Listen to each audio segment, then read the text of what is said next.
Bismillahirrahmanirrahim. Assalamualaikum warahmatullahi wabarakatuh. Nama saya Akif Noman bin Azlam daripada unit PAI 3 IPG Tengku Apuan Afzan. Pada hari ini saya ingin berbahas tentang hukum-hukum tajwid yang terdapat dalam 5 surah pilihan saya daripada juzuk 30 iaitu juzuk Ammah. Tujuan saya menghasilkan video ini pada hari ini adalah untuk menyiapkan tugasan pertama daripada subjek pengantar tilawah. Sebelum kita memulakan perbahasan kita pada hari ini, saya ingin bercerita tentang maksud ilmu tajwid dan hukum-hukum mempelajari ilmu tajwid tersebut. Maksud ilmu tajwid adalah secara istilah ialah ilmu yang mempelajari tentang tata cara atau kaedah-kaedah dalam membaca Al-Quran dengan baik dan benar, yakni fasih seperti yang diajarkan oleh Nabi Muhammad SAW. Tujuannya adalah untuk menjaga lidah pembaca daripada melakukan kesalahan ketika melafazkan huruf-huruf Al-Quran dan memelihara kemurnian bacaan agar maknanya tidak berubah. Secara bahasa pula, perkataan tajwid berasal daripada bahasa Arab yang bermaksud membaguskan atau memperelokkan, yakni memperelokkan bacaan Al-Quran kita. Hukum mempelajari ilmu tajwid terbagi kepada dua, iaitu fardu kifayah dan juga fardu ain. Fardu kifayah ini ialah kewajipan mempelajari dan mendalami ilmu tajwid di atas sebahagian umat Islam.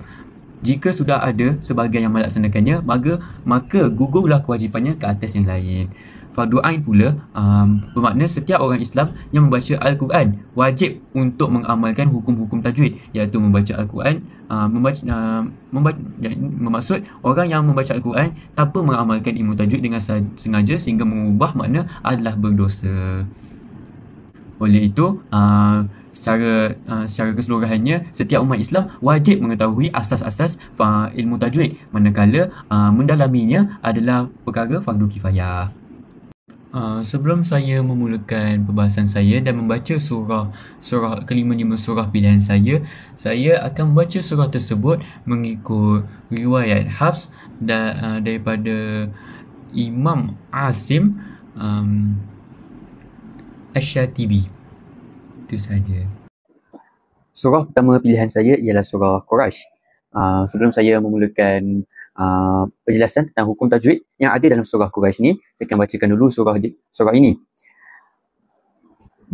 Bismillahirrahmanirrahim. Ila fi Quraisy ila fihim rihlat asy-syita'i was-sayf falyabudu rabb hadzal bait alladzi at'amahum min ju'in wa amanahum min khauf. Okey, kita beralih kepada penjelasan hukum-hukum tajwid dalam surah Quraisy, iaitu yang pertama, terdapat 3 hukum tajwid dalam ayat pertama, iaitu mad badal, mad tabi'i dan juga mad lim.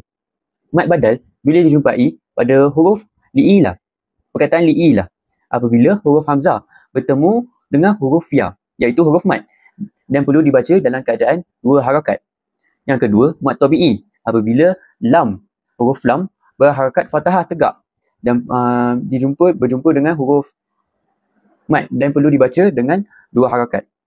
Dan hukum tajwid yang ketiga dalam ayat pertama ini pula ialah mad lin. Mad lin ni kita boleh jumpa pada perkataan Quraisy apabila huruf ya sukun yang mati didahului oleh huruf yang berharakat fathah. Maksudnya ada huruf sebelum huruf ya itu ada huruf yang berbaris atas. Baik, kita beralih kepada ayat yang kedua dalam surah Al-Quraisy. Saya bacakan, iaitu ila fihim rihlat asy-syita'i was-sayf. Dalam ayat ini terdapat banyak hukum tajwid. Antaranya adalah mad tabi'i. Mad tabi'i ini boleh dijumpai apabila huruf lam berharakat fathah tegak dan perlu dibaca dengan 2 harakat. Yang kedua, izhar syafawi.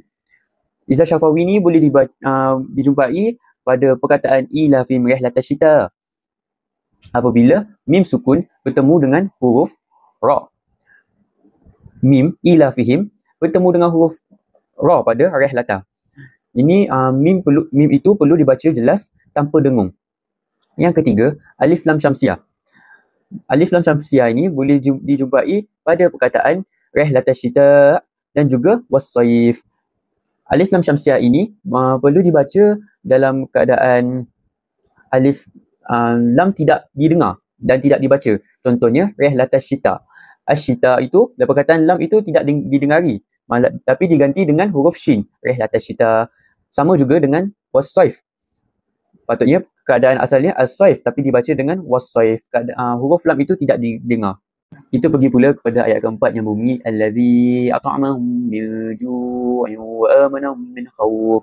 Dalam ayat ini terdapat hukum tajwid sebagai contohnya ifat hakiki yang terdapat pada perkataan miju, iaitu huruf nun sukun bertemu dengan huruf jim. Ia perlu dibaca dengan dengung dan dipanjangkan dengan 2 harakat. Seterusnya terdapat juga idgham ma'al gunnah dalam ayat ini yang dijumpai pada perkataan ju'u wa amanahum. Tanwin kasrah ju'u bertemu dengan huruf waw. Bacaan ia perlu dibaca dengan dengung dan ditahan pada 2 harakat.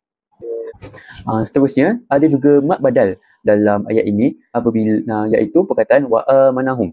Wa amanahum tu pada asalnya amanahum itu ditulis dengan huruf hamzah dan juga alif amanahum. So amanahum itu selari dengan hukum mad badal iaitu apabila huruf hamzah bertemu dengan huruf mad dan perlu dibaca dengan 2 harakat. Seterusnya iza halki yang boleh dijumpai pada min khauf. Min khauf ini perlu dibaca tanpa dengung dan izhar halki ini berlaku apabila huruf nun sukun bertemu dengan kha, iaitu salah satu daripada huruf izhar halki dan perlu dibaca tanpa dengung. Akhir sekali mad lin pada perkataan khauf. Sama seperti yang saya katakan tadi, iaitu apabila huruf waw atau ya didahului oleh huruf yang mempunyai baris fathah ataupun baris atas dan perlu dibaca dengan 2, 4 ataupun 6 harakat. 6 harakat itu pula perlu dibaca ketika berhenti. Seperti khauf, sama. Boleh dibaca dengan huruf dengan 6 harakat. Baik, seterusnya surah kedua pilihan saya ialah surah Al-Ikhlas yang berbunyi A'udzubillahi minasyaitonirrajim. Bismillahirrahmanirrahim. Qul huwallahu ahad. Allahus samad. Lam yalid wa lam yulad wa lam yakul lahu kufuwan ahad. Dalam ayat yang pertama iaitu qul huwallahu ahad, tak ada banyak hukum tajwid yang dapat kita cari dalam ayat pertama. Tapi ada satu yang saya jumpa iaitu qalqalah kubra, iaitu pada di akhir ayat yang pertama itu iaitu ahad. Kita perlu membacanya dengan pantulan yang kuat dan besar. Kita perlu baca dengan kuatlah ahad. Dalam ayat yang kedua pula terdapat 2 hukum tajwid yang saya dapat jumpa iaitu alif lam syamsiah dan juga qalqalah kubra, iaitu alif syamsiah dapat dijumpai pada perkataan as-samad, iaitu alif lam bertemu dengan huruf sad. Alif lam syamsiah ni adalah alif lam yang apabila kita baca kita tak dengar huruf lam itu. So apabila kita baca daripada sepatutnya as-samad dia akan jadi as-samad, tiada huruf lam yang dapat didengari. Itulah dia alif lam syamsiah. Hukum tajwid yang kedua pula dalam ayat yang kedua ini adalah qalqalah kubra. Sama seperti ayat yang sebelumnya, kita perlu membaca as-samad dengan memantulkan perkataan dal itu dengan kuat dan besar. Baik, seterusnya kita beralih kepada ayat yang ketiga yang dibaca dengan Bismillahirrahmanirrahim. Lam yalid wa lam yulad, iaitu terdapat banyak hukum tajwid yang boleh kita jumpa dalam ayat ini. Antaranya ialah izhar syafawi. Izhar syafawi berlaku apabila mim sukun ataupun mim mati bertemu dengan huruf selain daripada mim dan ba. So apabila kita baca ayat tersebut, ia akan mim tersebut dibaca dengan jelas tanpa dengung. Izhar syafawi ini dapat dijumpai pada perkataan lam yalid. Selepas itu kita juga dapat jumpa qalqalah surah dalam ayat yang ketiga ini, iaitu pada perkataan lam yalid iaitu huruf dal yang merupakan huruf qalqalah yang berada di akhir potongan ayat tersebut. Yang huruf itu sepatutnya dibaca dengan pantulan yang ringan. Berbeza dengan qalqalah kubra. Baik, seterusnya dalam ayat yang keempat yang berbunyi Bismillahirrahmanirrahim. Walam yakul lahu kufuwan ahad. Dalam ayat yang pertama iaitu antara hukum tajwid yang boleh kita jumpa iaitu adalah izhar syafawi. Izhar syafawi ini seperti yang saya katakan sebentar tadi, izhar syafawi ini dibaca apabila mim sukun iaitu mim mati bertemu dengan huruf selain daripada ba ataupun mim. Dalam ayat ini kita boleh baca huruf mim itu bertemu dengan huruf ya dalam perkataan walam yakun. Mim tersebut dibaca jelas tanpa dengung. Seterusnya kita juga dapat jumpa hukum tajwid idgham bila gunnah. Sebagai contoh, yakul lahu. Idgham bila gunnah dibaca apabila nun sukun iaitu nun mati bertemu dengan huruf lam ataupun ra. Dalam kes ini ia dibaca nun tersebut bertemu dengan huruf lam. Bila nun ini bertemu dengan huruf lam ataupun ra, ia perlu nun tersebut perlu dimasukkan ataupun diidghamkan ke lam tanpa dengung. Izhar halki juga dapat ditemui dalam ayat yang terakhir ini, iaitu pada perkataan kufuwan ahad. Izhar halki ini dibaca apabila tanwin ataupun nun bertemu dengan huruf hamzah ataupun huruf izhar halki. Dalam kes ini bertemu dengan huruf hamzah, iaitu dibaca dengan tanwin tersebut dibaca dengan jelas tanpa dengung. Maka itu saja penjelasan untuk hukum tajwid dalam surah Al-Ikhlas. Seterusnya, surah ketiga pilihan saya ialah surah Al-Masad. Saya akan bacakan dulu. A'udzubillahi minasyaitonirrajim. Bismillahirrahmanirrahim. Tabbat yada abi lahabin wa tabb. Ma aghna anhu maluhu wa ma kasab. Sayasla naran zatal hab. Wa imra'atuhu hammalatal hatab. Fi jidha hablum min masad. Sadaqallahul azim. Dalam ayat pertama yang didengar yang berbunyi tabbat yada abi lahabin wa tabb, terdapat tiga hukum tajwid yang saya jumpa, iaitu mad jaiz munfasil, idgham bila gunnah dan juga qalqalah kubra. Mad jaiz munfasil terdapat pada perkataan yada abi. Mad jaiz munfasil berlaku apabila huruf mad bertemu dengan hamzah dalam dua perkataan yang berasingan. Contohnya seperti yada abi. Yada ada alif sebelum sebelum huruf hamzah di situ. Yada abi. Hukum membaca ini adalah 2, 4 ataupun 5 harakat. Seterusnya ada hukum tajwid idgham ma'al gunnah, yang kita boleh jumpa dalam perkataan lahabin wa tabb. Idgham ma'al gunnah ni terjadi apabila huruf tanwin ataupun huruf mad huruf nun sukun bertemu dengan huruf ya waw mim nun. Dalam kes ni kita jumpa huruf tanwin bertemu dengan huruf waw. So hukum membacanya adalah dengung dan dimasukkan dalam huruf waw. Maksudnya lahabin ada waw, kita dimasukkanlah ke dalam huruf waw tu dan ditahan dalam 2 harakat, lahabin wa tabb. Seterusnya ada qalqalah kubra pada akhir ayat tersebut yang kita boleh nampak wa tabb. Huruf qalqalah ba berada di hujung ayat dan bertanda tasdid sebelum waqaf.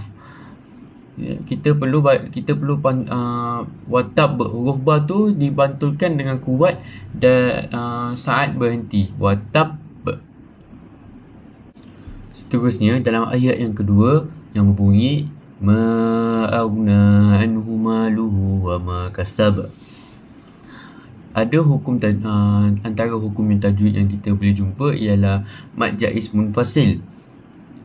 Mad jaiz munfasil ni seperti saya katakan sebentar tadi, berlaku apabila huruf mad alif waw ya bertemu dengan hamzah dalam dua perkataan, dua kata.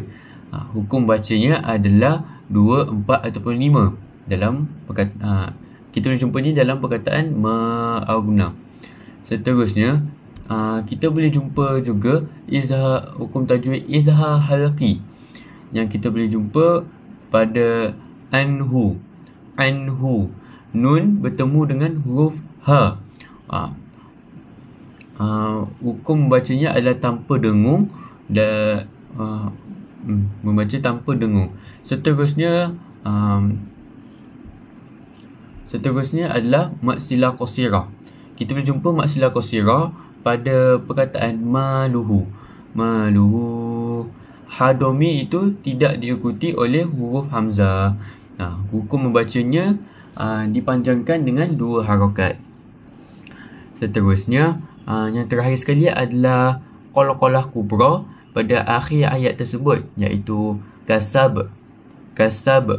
Huruf qalqalah ba. Ada huruf ba di ujung di ujung perkataan tersebut. So kita perlu perdengarkan qalqalah di situ. Kita so qalqalah kubra ni patut dipantulkan dengan jelas saat berhenti. Dalam ayat yang ketiga yang berbunyi sayasla naran zatal lahab, kita boleh jumpa hukum ikhfa hakiki dalam ayat tersebut, iaitu apabila pada perkataan naran zata, huruf tanwin ra bertemu dengan huruf zal, naran zatal. So hukum bacanya adalah dengan dengung dan ditahan dengan dan dipanjangkan dengan 2 harakat. Dan akhir sekali pada ayat ini juga ada qalqalah kubra lagi sekali, seperti saya katakan tadi, huruf ba lahab patut dipantulkan dengan jelas saat berhenti. Dalam ayat keempat pula ada yang berbunyi wa mra'atuhu hammalatal hatab.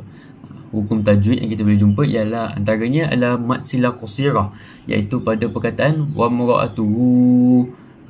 So kita perlu panjangkan hu tu dengan 2 harakat. Seterusnya, kita boleh jumpa alif lam qamariyah, iaitu pada perkataan al-hatab, hammalatal hatab.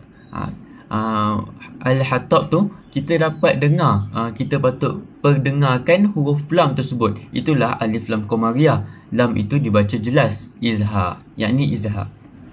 Iaitu yang terakhir sekali adalah qalqalah kubra lagi sekali pada perkataan al-hatab. Hatab ada huruf ba di hujung sekali. So kita patut pantulkan dengan jelas saat berhenti. Dalam ayat yang kelima yang berbunyi fi jidha hablum mim masad, tak banyak pun kat sini. Yang saya jumpa adalah ada 2 tempat di mana yang menunjukkan idgham ma'al gunnah, idgham bi gunnah, iaitu apabila pada perkataan hablum dan mim masad. Ia berlaku apabila huruf tanwin ataupun nun mati bertemu dengan huruf idgham ma'al gunnah, iaitu mim. Kedua-dua ini tanwin dan nunnya bertemu dengan huruf mim. So hablum mim dibaca dengan dengung, dan dipanjangkan pada 2 harakat, sama juga dengan mim masad. Kedua-duanya adalah mempunyai hukum yang sama, iaitu idgham ma'al gunnah. Dan terakhir sekali qalqalah kubra, lagi sekali masad. Kali ini dia qalqalah kubra pada akhir ayat itu tersebut ialah dengan huruf dal. So kita patut pantulkan huruf dal itu dengan jelas saat berhenti. Masad. Itu saja untuk surah Al-Masad. surah keempat saya pula ialah surah An-Nas. Itu saya bacakan dulu. A'udzubillahi minasyaitonirrajim. Bismillahirrahmanirrahim. Qul a'udzu birabbin nas, malikin nas, ilahin nas, min syarril waswasil khannas, alladzi yuwaswisu fi sudurin nas, minal jinnati wan nas. Dalam ayat pertama surah An-Nas iaitu Qul a'udzu birabbin nas, hukum tajwid yang saya jumpa ialah alif lam syamsiah, iaitu birabbin nas, birabbin nas. Bila kita baca alif lam syamsiah ini, kita tak dengar bunyi lam itu, birabbin nas, padahal sepatutnya yang sebenarnya ialah an-nas, tapi kita tak dengar bunyi lam di situ. Sebab alif lam itu bertemu dengan huruf nun. Bila bertemu dengan huruf nun, kita tak dengar huruf lam tersebut. Kemudian dalam ayat pertama ini juga ada mad arid disukun, iaitu an-nas. An-nas ni berlaku apabila huruf mad iaitu alif bertemu dengan huruf hidup, iaitu sin yang dimatikan kerana waqaf, berhenti, yang perlu di akhir ayat. So an-nas ni kita baca boleh dibaca dengan 2 ataupun 4 ataupun 6 harakat. Mad arid disukun ni selalu dijumpa pada hujung ayat. Dalam ayat yang kedua pula iaitu malikin nas, sama saja seperti ayat yang sebelumnya, terdapat alif lam syamsiah, iaitu pada perkataan malikin nas, kinnas.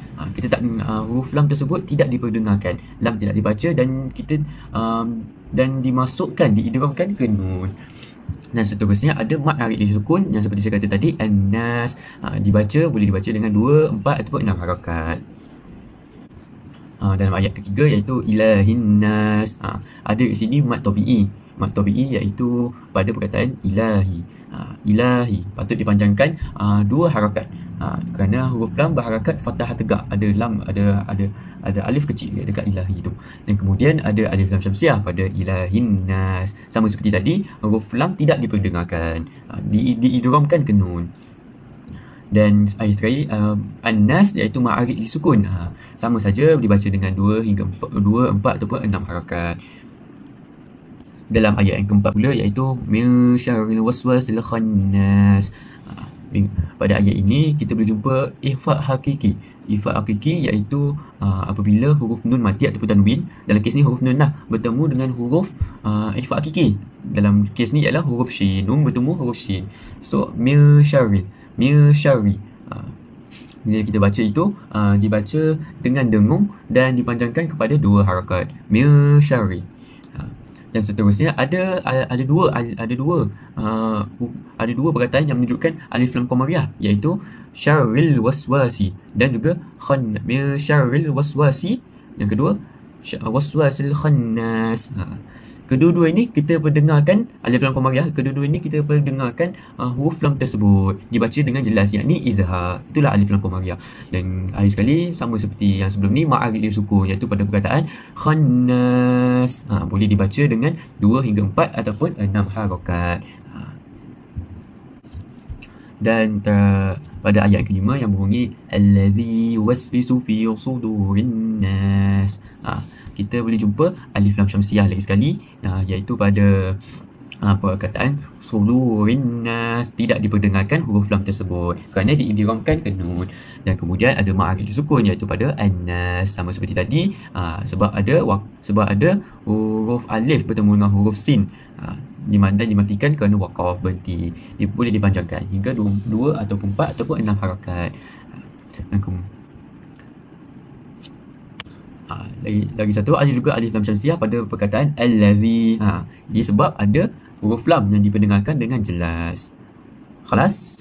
Pada ayat yang terakhir sama saja seperti tadi, ada alif lam syamsiah dan juga mad arid disukun. Alif lam syamsiah iaitu pada perkataan wan nas, tak diperdengarkan huruf lam tersebut kerana diidghamkan ke nun. Dan mad arid disukun pada perkataan an-nas sebab ada huruf alif di hujung dan boleh dipanjangkan 2, 4 ataupun 6 harakat.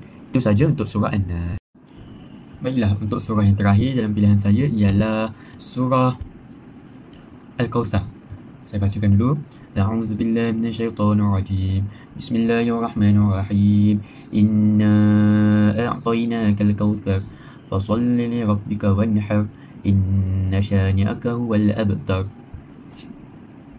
Dalam ayat pertama yang berbunyi inna a'tainakal kautsar, ada beberapa hukum tajwid yang kita boleh jumpa, antaranya ialah mad jaiz munfasil. Mad jaiz munfasil ni kita boleh temui pada perkataan inna a'tainakal kautsar. Inna a'taina ni mad jaiz munfasil ialah apabila mad tabi'i ataupun huruf-huruf mad alif waw ya bertemu dengan hamzah di dua kata yang beza, iaitu inna alif itu berjumpa dengan a'taina hamzah di depannya. Dan hukum bacanya adalah 2, 4 dan 5 harakat. Seterusnya terdapatnya mad lin dalam perkataan yang sama, iaitu a'tainaka. A'tainaka. Mad lin ni ialah huruf lin, iaitu ya ataupun waw yang didahului oleh huruf yang mempunyai baris fathah ataupun baris atas di atasnya. Seperti di sini a'taina. A'taina. Huruf ya tu ada huruf ta yang berbaris atas di atas.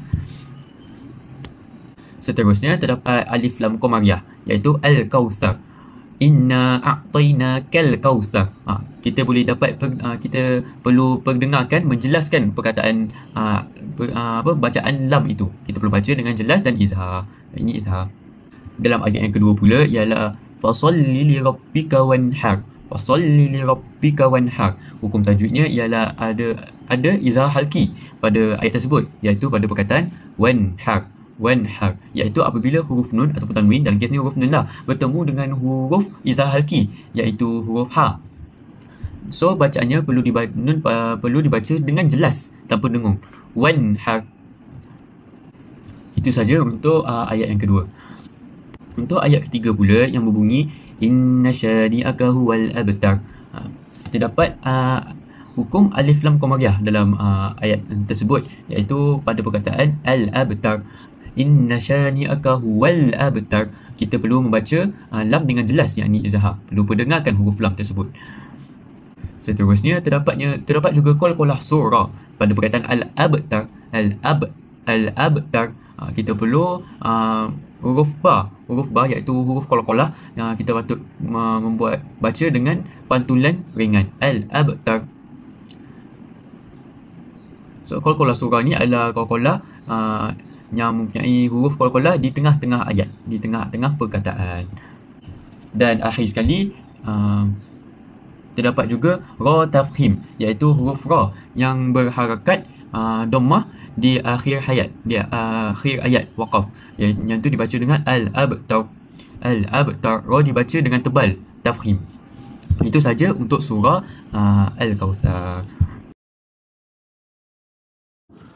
Baiklah, itu saja perbahasan saya untuk hari ini berkenaan dengan hukum-hukum tajwid yang terdapat dalam kelima-lima surah pilihan daripada juzuk Amma.